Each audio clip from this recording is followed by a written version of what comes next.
اور نماز کا جو اصل مقصد ہے وہ حاصل ہو سکے۔ حضور صلی اللہ علیہ وسلم فرماتے ہیں کہ جو شخص نماز میں اس حالت میں داخل ہوا لیکن دل دنیا کی مستی میں گھوم رہا ہے تو پھر تو منافقت والی بات آ گئی کہ ظاہر تو رب کے سامنے ہوا لیکن باطل، لیکن دل جو ہے وہ ہمارا اللہ تعالیٰ کی ذات سے۔ بسم اللہ الرحمن الرحیم۔ آج ہم بات کریں گے نماز کے متعلق۔ اس سے پہلے بھی ہم نے ایک ویڈیو بنائی ہے نماز کی حقیقت اور روح اصل میں کیا ہے۔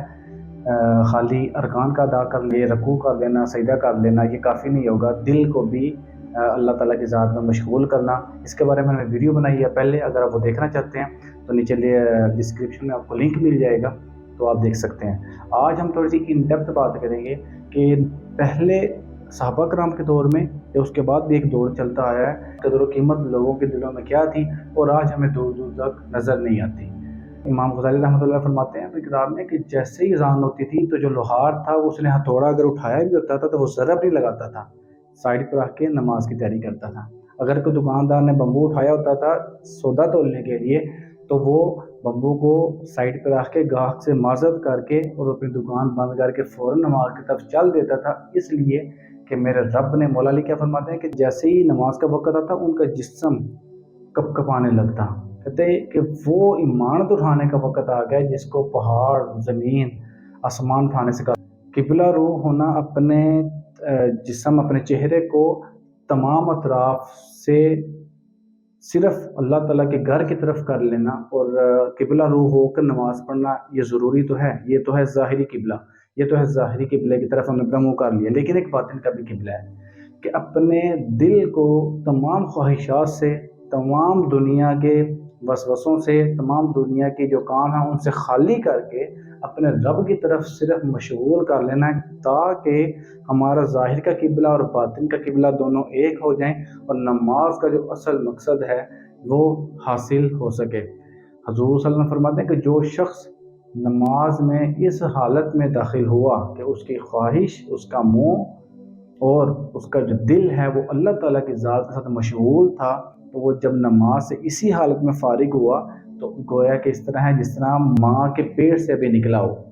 تو پھر اس کا مطلب یہ بھی ہوا کہ وہ گناہوں سے بالکل پاک ہو گیا۔ ہم قیام کرنا یعنی کہ ہم کھڑے ہوتے ہیں نماز میں، اللہ اکبر کر کے تکبیر کہہ کے کھڑے ہوتے ہیں، تو ہم ظاہری طور پر ہمیں چاہیے کہ اس طرح سے کھڑے ہوں، اس شرمندگی کے ساتھ یا اس طرح مؤدب ہو کے ادب کے ساتھ جس طرح ایک غلام اپنے آقا کے سامنے کھڑا ہوتا ہے۔ اور اس کی مثال اس طرح سے بھی دی گئی کہ جس طرح روز محشر اللہ تعالیٰ کے سامنے پیش کیے جائیں گے اور تمام بید، تمام راز انسان کے کھولے جائیں گے، جب انسان کے تمام جو اعضاء ہیں وہ بھی بولیں گے کہ اللہ میرے ہاتھوں نے یہ گناہ کیا، یا اللہ میرے جسم کے پاؤں چل کے یہ گناہ کیا، میرے جسم کے اس عضو نے یہ کام کیا، یہ گناہ کیا، جس شرمندگی کے ساتھ ہم پوری دنیا کے سامنے ہمارے راز کھولے جائیں گے، اس وقت اس طرح ہمیں نماز کے اندر کھڑا ہونا چاہیے۔ اس کو ہم اس طرح سے بھی سمجھ لیتے ہیں کہ جس طرح ہم نماز کے لیے اگر جا رہے ہوں تو نماز شروع کرنے لگیں اور ہمیں پتہ چل جائے کوئی اللہ کا نیک بندہ یا کوئی صالح بندہ ہمیں دور بیٹھا دیکھ رہے ہیں تو ہم کوشش یہ کرتے ہیں، انسان ہے نا، کوشش یہ کرتے ہیں کہ یار نماز کو بڑی ٹھہر ٹھہر کر پڑھا جائے، اس کا رکوع سجدہ تھوڑا سا لمبا کر دیا جائے، بڑے مؤدب ہو کے پڑھا جائے، اسے شرم کھاتے ہیں۔ لیکن ہم مطلب اس طرح سے احمق بھی ہیں کہ وہ رب جو ہمارے سارے راز جانتا ہے، جو ہم ایون کہ جو گناہ کرنے کا خیال ہمارے دل میں صرف پیدا بھی ہوتا ہے وہ اس کو بھی جانتا ہے، اور اس بات کو ہم جانتے ہیں کہ رب جانتا ہے ہمارے سارے بھیدوں کو، پھر بھی ہم اس حالت میں کھڑے ہوتے ہیں کہ ہمارا ظاہر تو رب کی طرف ہے، قیام تو ہم کیے ہوئے ہیں لیکن دل غائب ہے، لیکن دل دنیا کی مستی میں گھوم رہا ہے۔ تو پھر تو منافقت والی بات آ گئی کہ ظاہر تو رب کے سامنے ہوا لیکن باطل، لیکن دل جو ہے وہ ہمارا اللہ تعالیٰ کی ذات سے آؤٹ رہا، تو مطلب نماز کا تو پھر اصل جو مقصد ہے وہ تو حاصل نہ ہوا۔ تو ابو ہریرہ رضی اللہ عنہ فرماتے ہیں کہ انہوں نے پوچھا حضور صلی اللہ علیہ وسلم سے کہ اللہ تعالیٰ سے کس طرح سے شرم کھانی چاہیے، تو اللہ کے نبی نے کیا فرمایا، اس طرح سے اللہ تعالیٰ سے شرم کھاؤ جس طرح تم گھر کے نیک یا صالح یا کسی بڑے بندے سے شرم کھاتے ہو نا، بڑے مؤدب ہو کے رہتے ہو، بدتمیزی والی بات نہیں کرتے، اونچی لہجے میں بات نہیں کرتے، اس طرح مؤدب ہے، اس طرح اللہ تعالیٰ سے تمہیں شرم کھانی چاہیے۔ حضور صلی اللہ علیہ وسلم نماز میں اگر کسی کو داڑھی پہ ہاتھ پھیرتا دیکھتے تو کیا فرماتے کہ اس کا دل اللہ کی یاد سے غافل ہے۔ کیوں؟ اگر اس کا دل اللہ کی یاد میں مشغول ہوتا تو یہ شخص، اس شخص کا ہاتھ دل کے صفت پر ہوتا، ہاتھ کنٹرول ہوتے ہیں، ہمیں تھوڑی سی کھجلی ہو جائے، خارش ہو جائے یا ایون کہ کوئی مکھی بھی گزر جائے تو ہماری نظر اس طرف ہوتی ہے، کیونکہ دل ہی غافل ہے،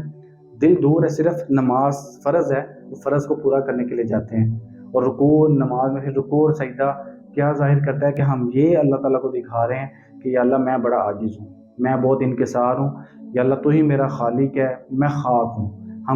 ہمارے جسم کا سب سے جو بڑی بزرگی والا حصہ چہرہ ہے، پھر چہرے میں بھی پیشانی ہے، وہ پیشانی ہم رب کے سامنے جھکا دیتے ہیں، یعنی کہ ہم نے اپنا سب کچھ رب کے سامنے رکھ دیا ہے۔ اپنا دل رب کے سامنے کیوں نہیں رکھتے؟ اس میں جو آنے والے خیالات ہیں وہ کیوں نہیں اس کو روکتے؟ یہ ساری چیزیں آئیں گی عادت سے۔ عادت کیسے آئے گی؟ آپ کو 1 دفعہ 2 دفعہ 5 دفعہ 10 دفعہ 20 دفعہ ہمیں جان کر، کیونکہ جب علم آتا ہے پھر بندہ سوچتا ہے، جب سوچتا ہے اس کو عمل میں لانے کی کوشش کرتا ہے، جب بار بار کرتا ہے وہ عادت بنتی ہے۔ تو یہ کیسے چیز آئے گی؟ یہ بار بار جان کر آئے گی۔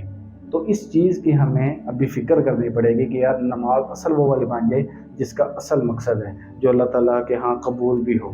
ورنہ نماز تو پھر حدیث میں آتا ہے نا کہ اس طرح کالے کپڑے میں لپیٹ کر انسان کے منہ پر مار دی جائے گی کہ یہ پکڑ اپنی نماز، اور یہ بددعا دے گی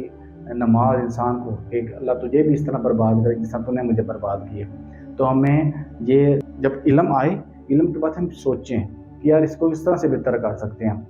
جتنی کے اختیار میں اللہ نے طاقت دی ہے اس کے مطابق عمل کرنے کی کوشش کریں، تو ہم دیکھیں گے کہ ہماری زندگی میں، ہماری نماز میں امپروومنٹ